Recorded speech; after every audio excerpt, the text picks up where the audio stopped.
어린이들에게 물어봅니다. 나무를 곱게 밀어서 깎는 도구의 이름이 무엇인지 압니까?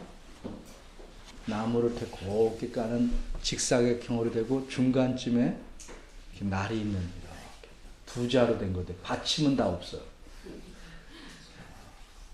너무 쉬워서 대답을 안 하십니다. 대패 들어보셨습니까? 대패? 못 들어봤어요? 오늘은 대답을 안 하시기로. 대패라고 합니다. 그럼 다른 거 하나. 나무나 쇠붙이를 따위를 자르거나 켜는 데 쓰는 도구가 뭡니까? 이렇게 칼날이 이렇게 있는 거. 한 글자. 큰 어린이가 누가 대답하셨네. 톱 맞습니다. 톱입니다. 이제 마지막 문제입니다. 이게 오늘 제일 중요한 문제예요. 돌에 구멍을 뚫거나 돌을 이렇게 쪼아서 다듬는 데 쓰는 끝이 뾰족한 쇠로 만든 도구는 무엇입니까?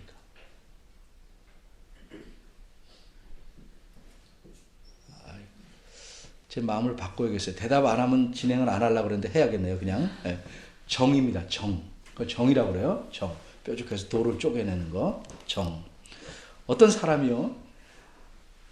돌이 그냥 아무 모양이 없잖아요. 아무런 모양이 없는 큰 돌을 정으로 계속 쪼아내고 있었습니다. 이 모습을 물끄러미 바라보던 사람이 물어보았습니다. 왜 그 돌을 자꾸 깎아내고 계십니까? 그러자 돌을 쪼는 사람이 대답합니다. 나는 이 돌 안에 갇혀있는 천사를 풀어주려고 합니다. 무슨 뜻일까요? 이 사람은 돌을 쪼아내서 천사를 조각하려고 하는 것입니다. 이렇듯 뛰어난 조각가는 평범한 우리 같은 사람이 볼 수 없는 그 무엇을 볼 줄 압니다. 그래서 돌을 보면 거기서 무엇을 조각해내면 좋겠다 이런 것을 잘 압니다. 이렇게 천사를 풀어주려 한다고 말한 조각가가 누구인가? 어린이들도 들어보셨을 만한 유명한 조각가 미켈란젤로입니다. 이 미켈란젤로는 조각뿐만 아니라 그림과 건축 또 시에도 아주 조예가 깊었던 예술가입니다. 미켈란젤로는 지금으로부터 약 500~600년 전 사람인데 그 시대뿐만 아니라 인류 역사상 가장 훌륭한 예술가 중에 한 사람이다. 이렇게들 평가합니다. 그래서 그가 그리거나 조각하거나 건축한 모든 작품을 걸작이다. 이렇게 말합니다. 걸작이란 매우 훌륭한 작품이란 뜻입니다. 그가 매우 훌륭한 예술가이기 때문입니다.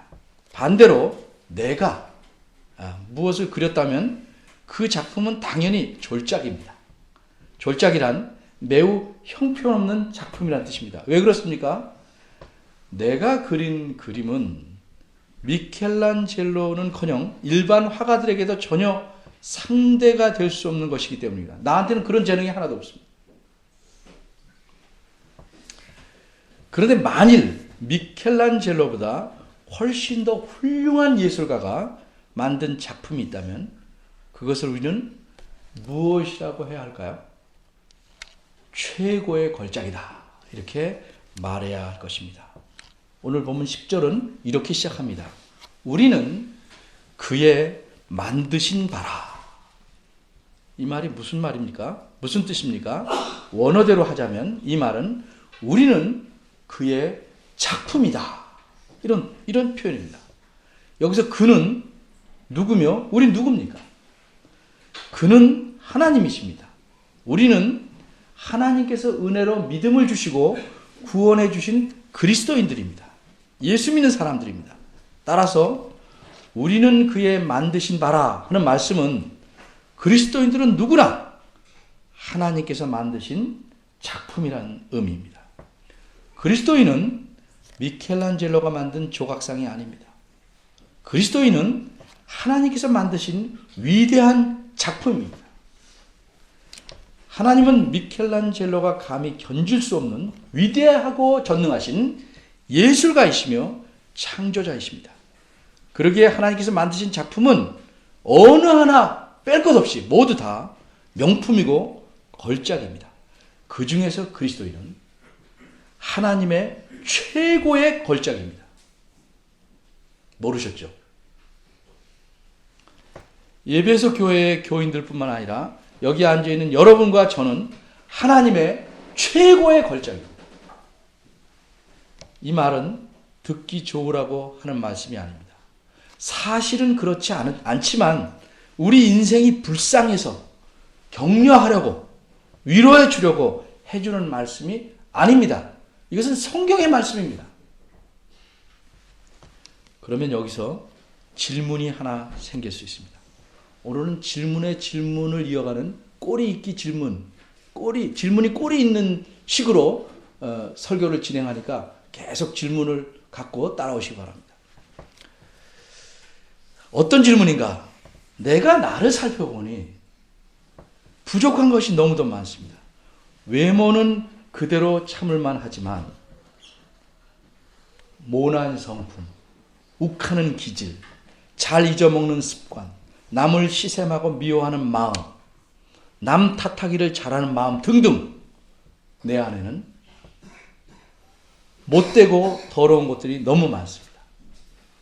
그런데 어떻게 해서 내가 하나님의 걸작일까? 따라서 내가 하나님의 걸작이라는 것을 도저히 믿을 수가 없다. 이렇게 생각하실 수도 있습니다. 어떤 사람이 이렇게 말하는 것을 들은 적이 있습니다. 왜 내 인생은 이렇게 꼬이냐? 하는 일마다 안 되고 게다가 건강도 안 좋고 그러니 나는 인생의 실패자다. 하나님께서 나를 실패작으로 만드신 것이다. 과연 이 사람의 말이 옳을까요? 정당한 것일까요? 화가도 그림을 그리다가 실수할 수 있죠. 조각가도 돌을 쪼개다가 실수할 수 있죠. 그런데 그 화가나 조각가가 그 실수한 그림을 내놓겠습니까? 잘못 조각한 작품을 내놓겠습니까? 절대 그렇지 않습니다. 자신의 명예를 위해 실패한 그림은 찢어버리고 잘못 만든 조각품은 쪼개서 내버립니다. 여러분, 도자기를 만드는 도예가들을 아실 것입니다. 그들이 어떻게 합니까? 도자기를 잘 빚어서 큰 가마에 넣고 높은 온도로 불을 떼어서 굽습니다. 그리고 그렇게 며칠을 구워낸 도자기들을 아주 천천히 살펴봅니다. 그리고 조금이라도 자기 마음에 들지 않는 도자기를 보면 아주 가차없이 깨트려버립니다. 우리가 보기에는 그냥 충분히 쓸만한데 그래서 그냥 옆에다 비켜놨다가 다른 사람에게 주면 좋겠건만 도예가든 그렇게 하는 법이 없습니다. 인정사정 볼 것 없이 마음에 안 든 도자기는 깨트려버립니다. 왜 그렇게 합니까? 그 작품이 자기 마음에 들지 않기 때문입니다. 그래서 마음에 안 드는 작품을 결코 사람들에게 내놓지 않습니다. 밖에 내놓지 않습니다. 깨버립니다. 혹시 그냥 놔두면 그것을 남이 가져갈 수도 있으므로 아예 깨트려 버리는 것입니다. 하물며 하나님께서 어설픈 작품을 내어놓으시겠습니까? 그러기에 하나님께서 만들어 내어놓으신 작품은 걸작입니다. 그 중에서 최고의 걸작은 그리스도인들, 여러분과 저입니다. 그럼 여기서 또 다른 질문이 생깁니다. 여러분과 제가 그렇게 훌륭한 걸작이라면 왜 내 꼴은 이런가? 다른 사람은 걸작일지 모르나 나는 아닌 것 같다. 과연 그런 생각이 옳은 것일까요? 한번 생각해 봅시다. 오래전에, 지금은 하는지 모르겠습니다만 텔레비전에 진품과 명품을 감정해주는 프로그램이 있었습니다. 사람들이 그래서 자기 집에서 아끼던 물건들을 갖고 나옵니다. 그러면 전문가들이 그 물건들을 감정해 줍니다. 이 물건은 진짜가 아니고 죄송하지만 모조품입니다. 이런 판정을 들은 사람은 자기가 그렇게 아끼던 물건이 진품이 아니라 모조품이라는 말을 들고 허탈해합니다. 그런데 혹시나 이게 어떨까 해서 갖고 나왔던 물건이 유명한 아무개가 만든 진짜 작품일 뿐 아니라 세상에 하나밖에 없는 매우 귀한 명품이다, 이런 말을 들은 사람은 그 좋아서 입이 귀에 걸립니다. 근데 이런 경우도 있습니다. 이 물건은 정말 진귀한 명품인데 정말 아깝고 아쉽게도 거의 상해버려서 가치가 없습니다. 여러분, 왜 이런 일이 생겼을까요? 그 명품을 갖고 있는 사람이 명품을 몰라보고 제대로 관리하지 않았기 때문입니다. 관리 소홀로 망가져 버리고 만 것입니다. 마음대로 굴리고 아무데나 놓고 그래서 망가져 버렸습니다. 내 꼴이 왜 이런가? 걸작 또는 명품이 아니라서 그런 것이 아니고 관리 소홀 때문입니다. 내가 그동안 잘못 관리하였든지 혹은 내 힘으로 어쩔 수 없는 상황과 형편 속에 놓여서 소홀하게 되었든지 간에 내 꼴이 내가 보기에도 한심하게 된 것은 나를 만드신 분의 책임이 아닙니다. 하나님은 저와 여러분을 걸작으로 만드셨습니다. 그런데 우리가 또 혹은 사람들이 만든 상황이 우리 자신을 상하게 만든 것입니다. 그럼 또 다른 질문이 생깁니다.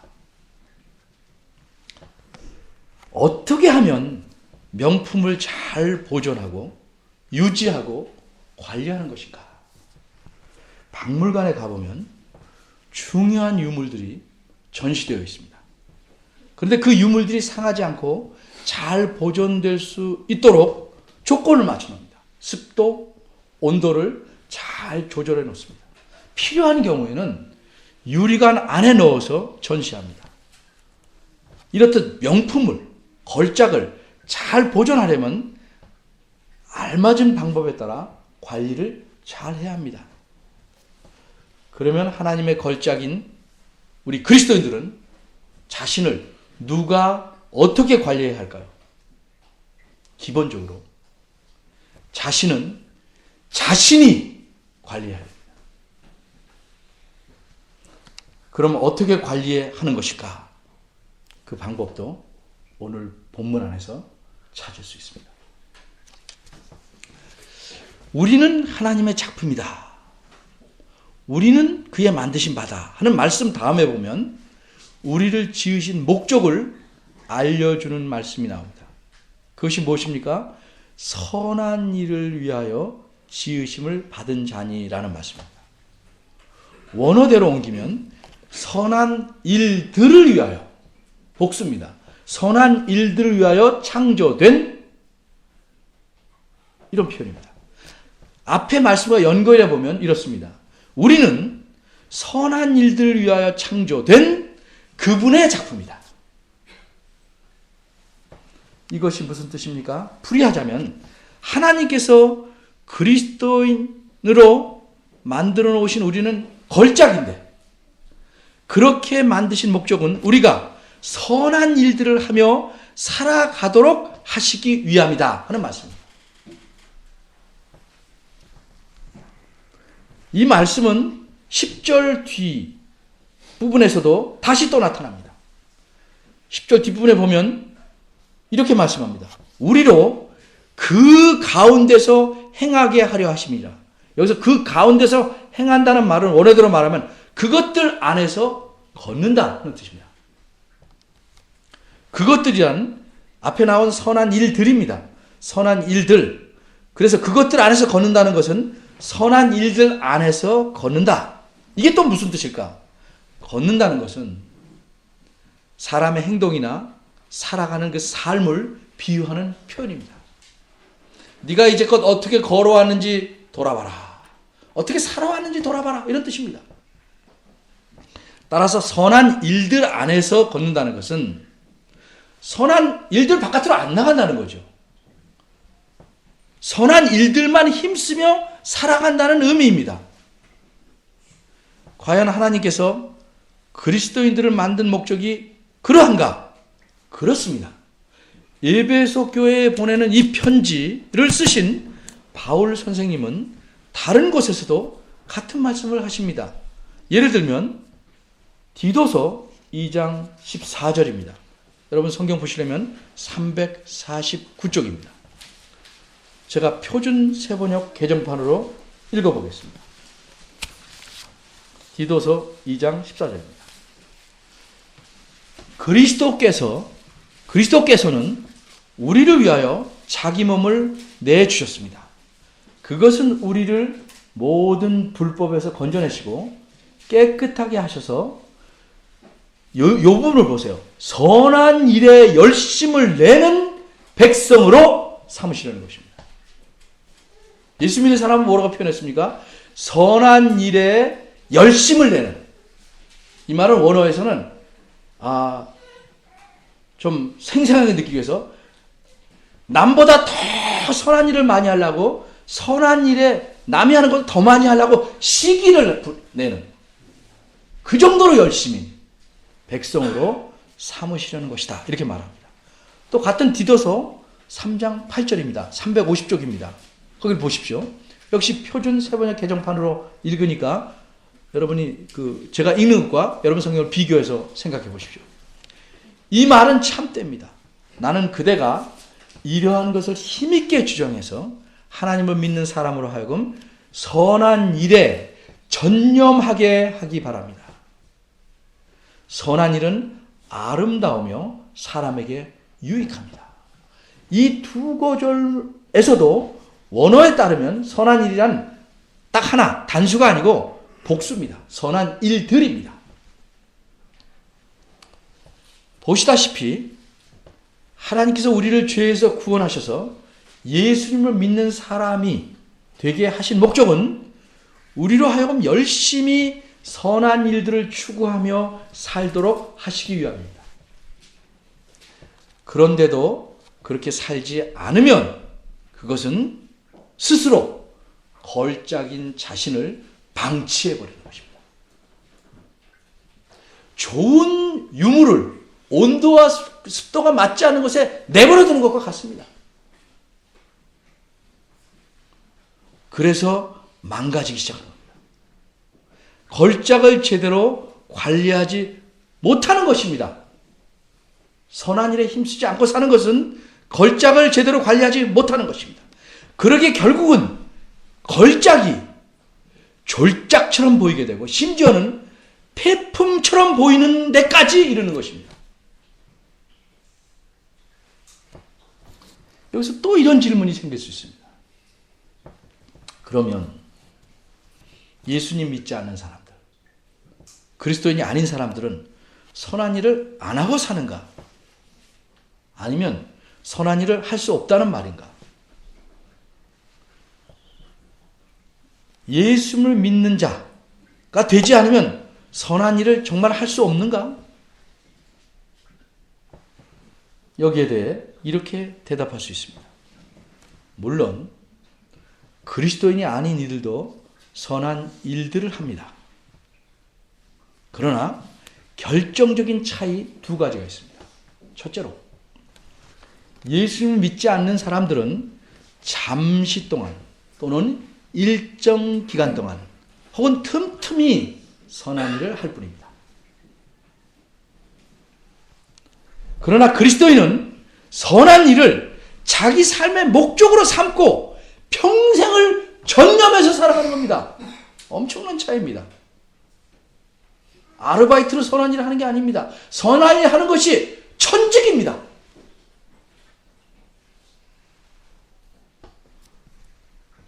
둘째로, 예수를 믿지 않는 사람들은 궁극적으로는 자신의 기쁨과 만족을 위해서 선한 일을 합니다. 그거 하니까 참 좋다.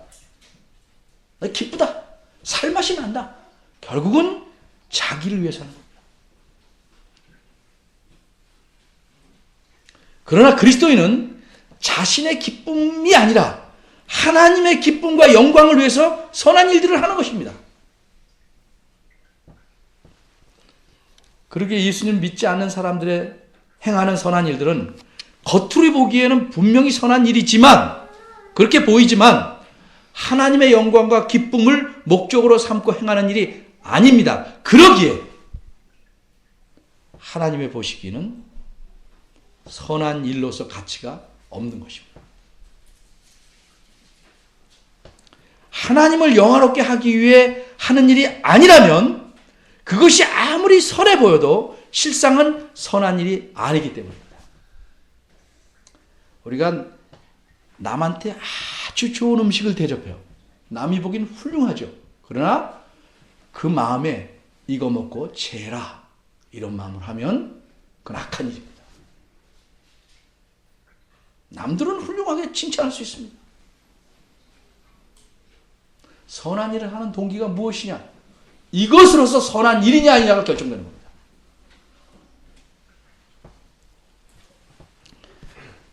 그러기에 예수님 믿지 않는 사람들이 행하는 선한 일이란 비유하자면 위조 지폐와 같은 것입니다. 똑같이 선한 일처럼 보이나, 똑같은 지폐처럼 보이나 사실은 진짜가 아닌 겁니다. 그래서 오늘 본문 에베소서 2장 앞에 있는 2장 2절과 3절에서는 우리가 그리스도인이 되기 이전의 상태가 어떤지를 이렇게 묘사합니다. 그때에 우리가 그리스도인이 아닐 때, 하나님의 은혜로 그리스도인이 되지 아직 않았을 때 너희가 그 가운데서, 즉 허물과 죄 가운데서 행하여 이 세상 풍속을 좇고 공중의 권세 잡은 자를 따랐으니, 자기는 자기 자유로 한다고 그러지만 실제는 사탄이 원하는 바를 행하고 사는 거죠. 사탄이 원하는 바를 행하는데 그것이 하나님 보시기에 선한 일일 수 있습니까? 3절로 넘어갑니다. 전에는 우리도 다 그 사람들 가운데서 어떻게 살았냐? 우리 육체의 욕심을 따라 지내며 육체와 마음에 원하는 것을 하고 살았어요. 그래서 다른 사람들과 같이 본질상 진노의 자녀이었다. 극명한 차이가 생기는 것입니다.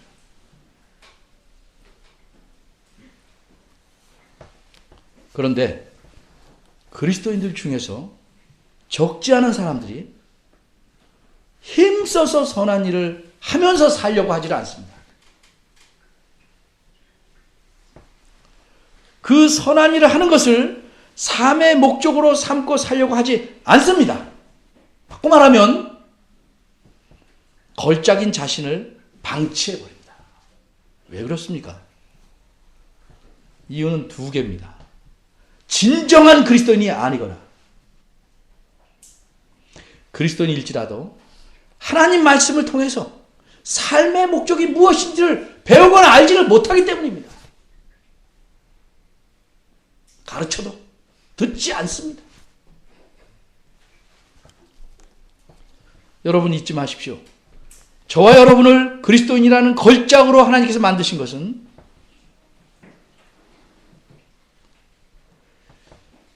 하나님께서 우리를 위해서 세우신 삶의 목적에 따라 살게 하시기 위함입니다. 그렇게 만드신 분이 하나님이십니다. 태압을 앞으로 감게 되어 있는 자동차를, 그래야 자동차가 잘 갑니다. 뒤로 감아보면 망가지는 겁니다. 잠시는 망가지려고 우르르 움직일 수 있지만 결국은 망가집니다. 하나님께서 세워놓으신 삶의 목적에 따라 살지 않으면 그것은 그 삶은 망가집니다. 구원을 얻었다 할지라도 망가진 삶을 사는 겁니다. 많은 사람들이 나 구원 받았냐? 그거 하나로 끝나려고 그럽니다. 마치 아기가 나 태어났냐? 됐다. 그리고 제 마음대로 사는 것도 같습니다.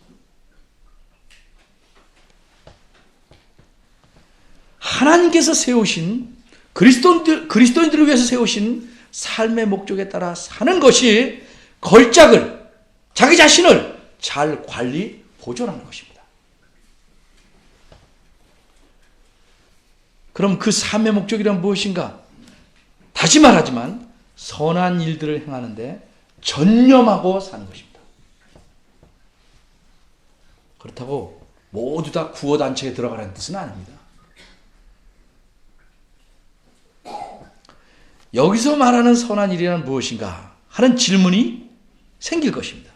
선한 일들이란 한마디로 하나님께서 우리 삶에서, 여러분이 각자 삶이 있죠. 그 삶에서 내가 하나님을 닮은 자이다 임을 나타내는 일들을 하고 살라는 거죠.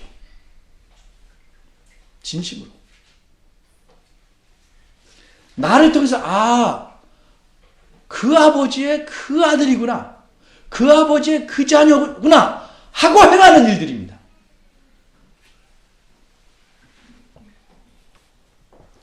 구체적으로 어떻게 하는 것이 그런 것인가를 에베소 교회에게 잘 말씀해 놓은 것이 에베소서 4장과 6장입니다. 4, 5, 6장입니다. 나중에 여러분이 읽어보시기 바랍니다.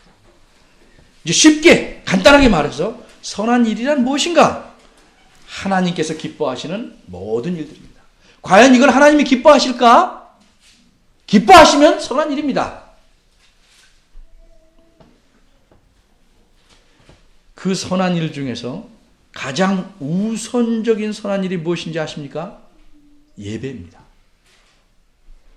예배는 하나님을 영화롭게 하는 가장 중요한 일이기 때문에 그렇습니다. 왜 우리가 그렇게 예배를 특별히 제가 그렇게 강조하는가?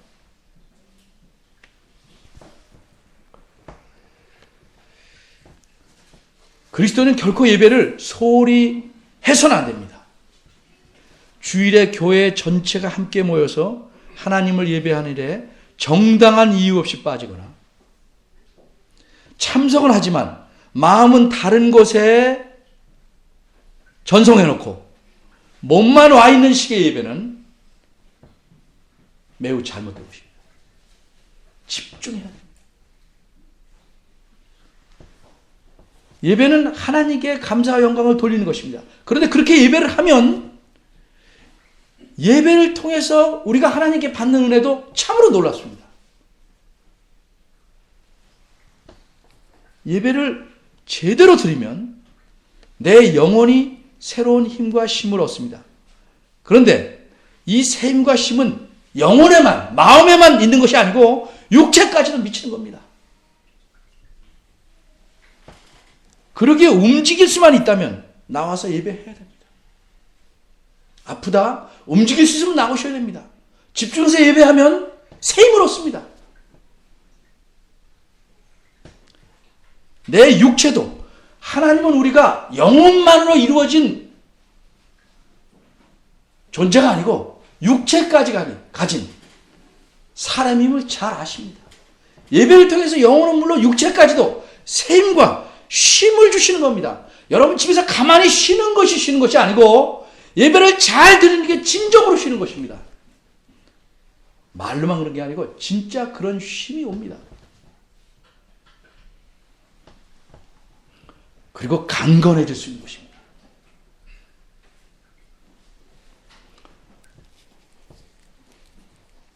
요새 건강법이 참 많은데 제가 굳이 하나 보탠다면 우선적으로 예배를 잘해라. 건강해질 수 있습니다.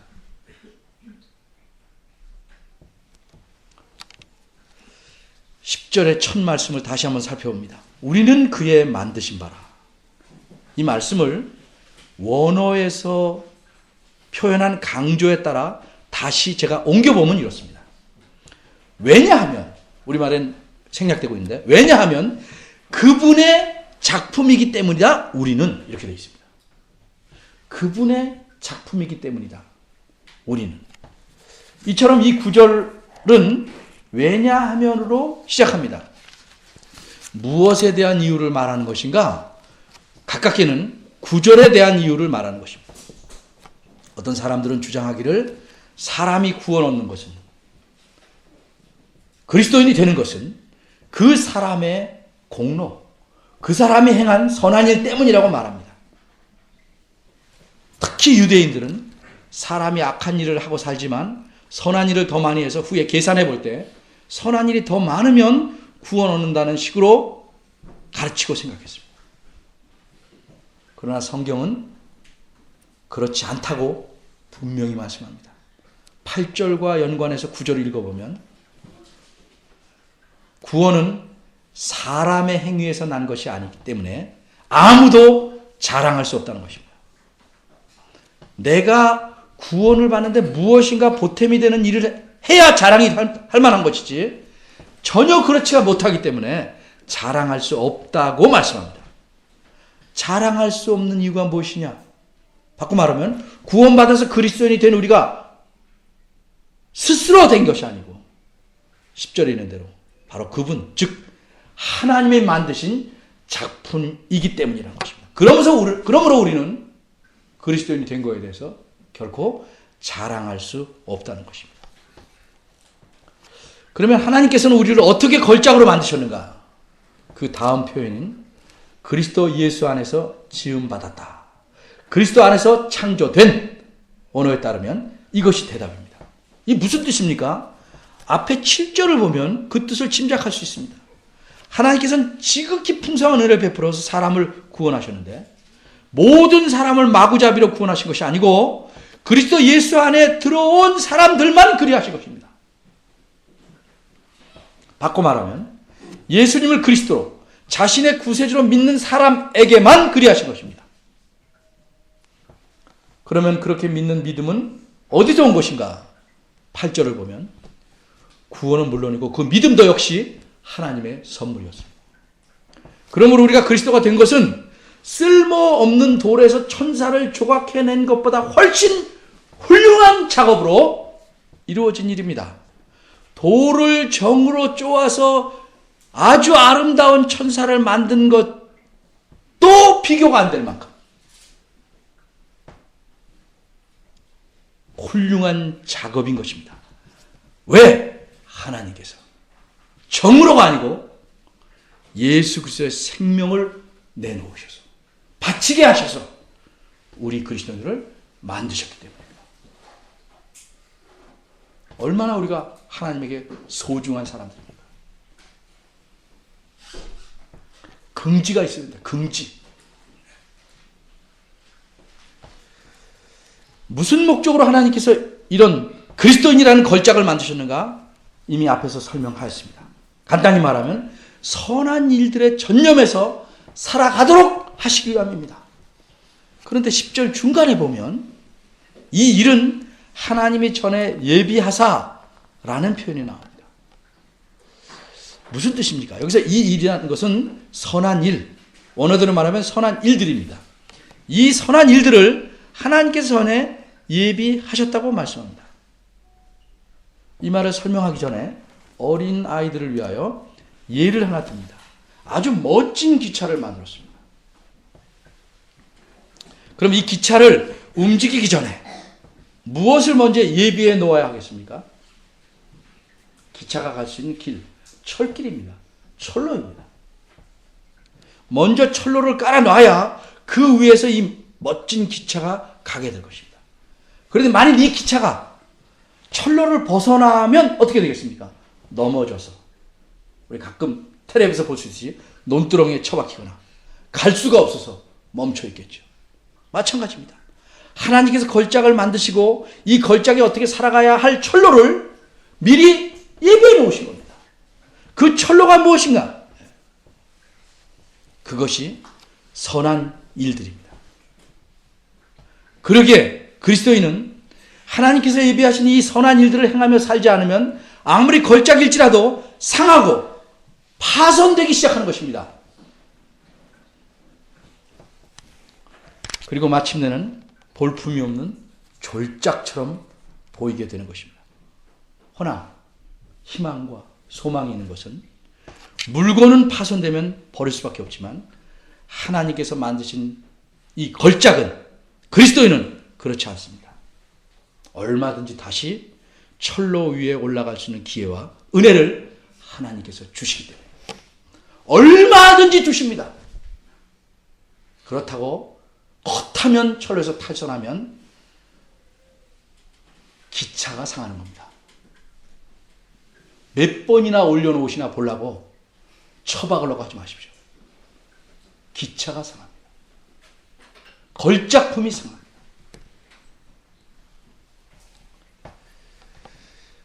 우리가 이 선한 길이라는 철로를 잘 따라가면 자신을 그것이 잘 관리하는 것이고 걸작으로 살아갈 수 있는 것입니다. 본문 내용을 정리합니다. 하나님은 어떤 분이십니까? 하나님은 우리를 걸작으로 만드신 분입니다. 그리고 하나님은 우리에게 선한 일들을 전념하며 열심히 행하며 살아가서 걸작으로 인생을 살기를 원하십니다. 물론 우리 각 사람의 생활이나 환경, 여러 가지, 그 밖에 여러 가지 수많은 외적인 요소들이 서로 다릅니다. 그럴지라도 우리는 모두 하나님 만드신 걸작입니다. 훌륭한 작품입니다. 그러기에 서로가 존중하며 소중히 여기며 살아야 합니다. 걸작이 걸작을 헐뜯으면 걸작답지 못합니다. 그리고 우리는 다 상황이 다를지라도 하나님께서 우리를 걸작으로 만드신 목적은 똑같습니다. 따라서 우리는 탐욕을 부리며 자신만을 위해서 세상 풍속을 좇아 살아가면 안 됩니다. 그렇게 살면 걸작일지라도 마침내는 폐품처럼 보이는 인생을 살게 되는 것입니다. 왜 수많은 그리스도인들이 실패하는 삶을 사는지 이유를 아시겠습니까? 걸작으로서 살아가는 방법대로 살지 않기 때문에 그렇습니다. 그 방법은 온갖 선한 일에 힘쓰며 사는 것입니다. 그래서 자신이 하나님의 걸작임을 드러내고 빛내서 우리를 보는 다른 사람들이 하나님께 영광을 돌리게 해야 됩니다. 저 걸작을 지신 하나님이 대단하다. 나도 저런 하나님을 주인으로 섬기고 싶다. 이런 간절한 마음이 생기끔 우리가 걸작으로 살아야 합니다. 그런 삶을 살기를 하나님 우리에게 원하십니다. 하나님의 걸작으로서 긍지와 책임을 가지고 걸작답게 살아가시기를 바랍니다. 기도하겠습니다. 하나님, 말할 수 없는 은혜, 놀라우신 사랑, 넘치는 긍휼, 이루다 헤아리고 감사할 수 없습니다. 평생을 두고두고 영원에 이르기까지 감사하며 찬양하며 살아야 될 저희입니다. 하나님의 은혜로 저희가 참 이렇게 참 복되고 훌륭한 존재들이 되었습니다. 감사하게 하시고 감사한 사람답게 하나님이 알려주신 방법대로 살아가는 저희들 되게 하시옵소서. 우리 삶이 하나님을 영화롭게 하는 삶이 되도록 저희를 이끌어 주옵소서. 예수님의 이름으로 기도합니다. 아멘. 다 같이 일어나서 6장 부르시겠습니다.